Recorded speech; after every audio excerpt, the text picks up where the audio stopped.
Hello, beautiful and lovely gamers. My name is Jonal, and today I want to talk about people to stop getting a rival in competitive, or stop in general focusing on people in competitive, because this is something I see a lot. I saw it a lot with teams. There was a reason that we were not allowed to spectate in tournaments. We were never allowed to spectate our team rank. That was like a thing that we said. I'm not going to say that it always happened, but in general we were not allowed to, when we went into a scrim, for example, to check the ranks of our opponents. And for a lot of reasons, but one of them are you should not bring in a rivalry into a match. Now this comes in two phases. The first one is a random guy, let's say the enemy Genji, or let's say the enemy Winston. You Genji and there's an enemy Winston.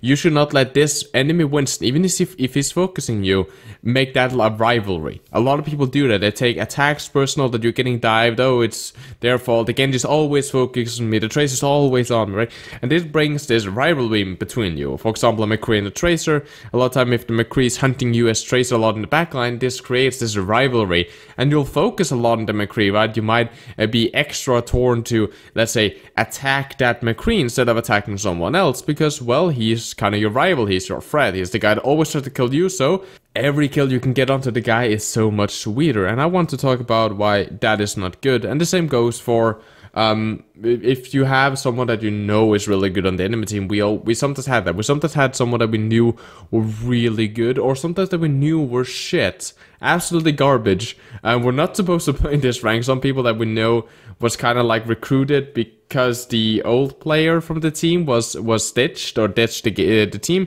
and therefore they had brought in this guy, and it was like, okay, that's a weakness. But there's a difference between focusing on someone and focusing on someone.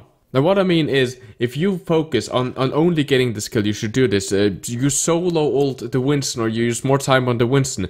You always shoot on the Winston as Genji. You always attack this guy and stuff like that. You are blindsided. You are tunnel visioning. And while it might be true, if the enemy team has a god tier McCree, for example, who is running around carrying them, should you focus him? Yes. Should you apply pressure to him? Yes.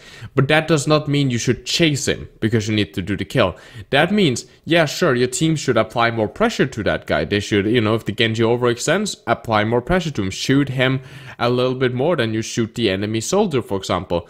But that does not mean that you should always do that if he is not in a position where he is a threat. If the soldier has Visor and the Genji does not have Dragon Blade, maybe it's more important that you put you in a position where you can kill the enemy soldier so he can't solo kill you with the Visor. You shouldn't solo leap the Genji as a Winston just because you know he is good or because he's irritating. You should not go full on tunnel vision when you can rather kill someone else, when you can rather kill the Sen or the Mercy who is supporting that Genji, when you can rather kill the Zarya who's bubbling that Genji and has a lot of energy, or it has graviton. You should never tunnel vision. There's a great thing that is that if you know someone is good, or you know someone is carrying, that yeah, okay, I'll focus that guy because he's carrying them. I'll focus him.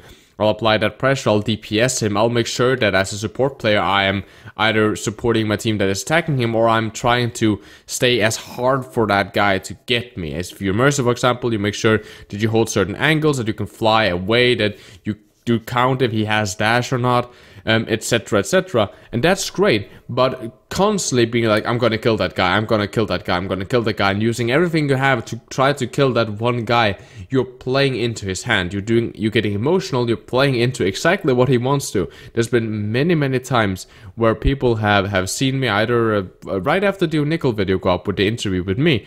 People started recognizing me in some games, and all of a sudden people started very much focusing me on my Jonal account, which luckily then was my Smurf account I was on, but still, they started focusing me a lot. They were burning a lot of abilities to try to kill me, and we won a lot of those games because I could just fall back. I could just kite them. I could just, they attacked me when I was still in a good spot, in a good position, so I just knew I could just play very passive, and they would burn a lot of their resources trying to kill me, which let my team very easy kill in a lot of good spots. And that's exactly what you should never do, and the reason you should never do that, because you're playing a lot of the time into their hand.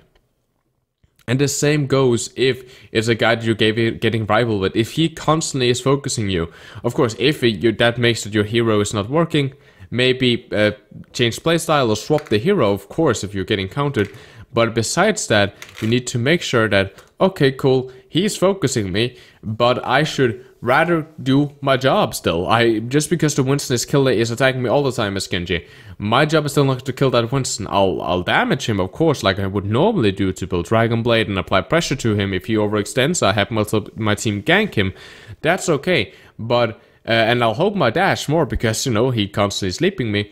But my job is still to kill the Mercy. My job is still to kill the Sen, or the McCree, or the Hanzo, or the Widow. And that's still the stuff I'm gonna focus on.